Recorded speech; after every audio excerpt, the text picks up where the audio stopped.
Hello, I'm Severin Suzuki speaking for ECHO, the Environmental Children's Organization. We're a group of 12 and 13-year-olds trying to make a difference. Vanessa Suddy, Morgan Geisler, Michelle Quigg, and me. We've raised all the money to come here ourselves, to come 5,000 miles to tell you adults you must change your ways. Coming up here today, I have no hidden agenda. I am fighting for my future.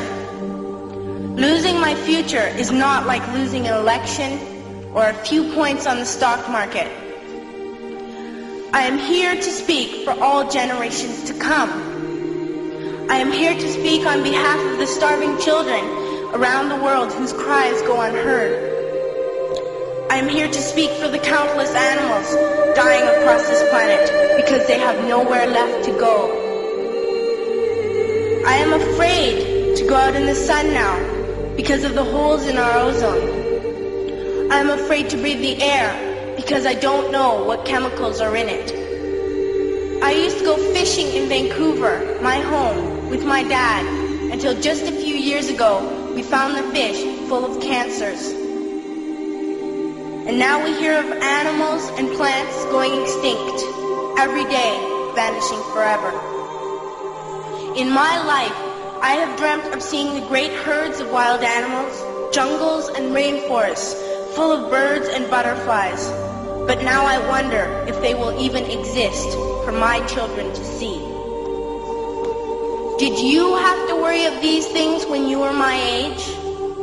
All this is happening before our eyes, and yet we act as if we have all the time we want and all the solutions.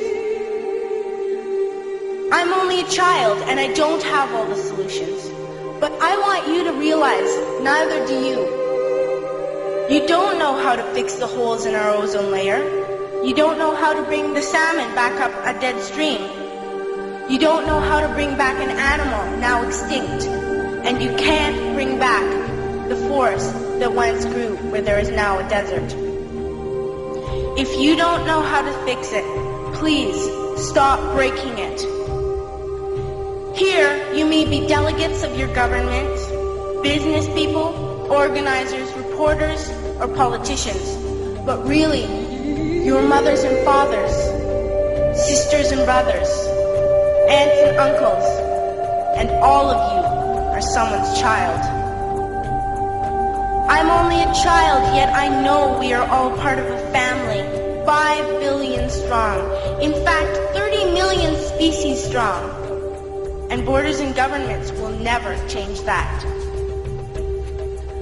I'm only a child, yet I know we are all in this together and should act as one single world towards one single goal. In my anger, I am not blind, and in my fear, I am not afraid of telling the world how I feel.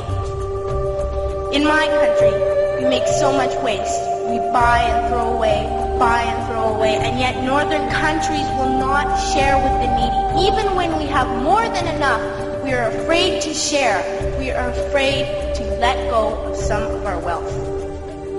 In Canada, we live the privileged life, with plenty of food, water, and shelter.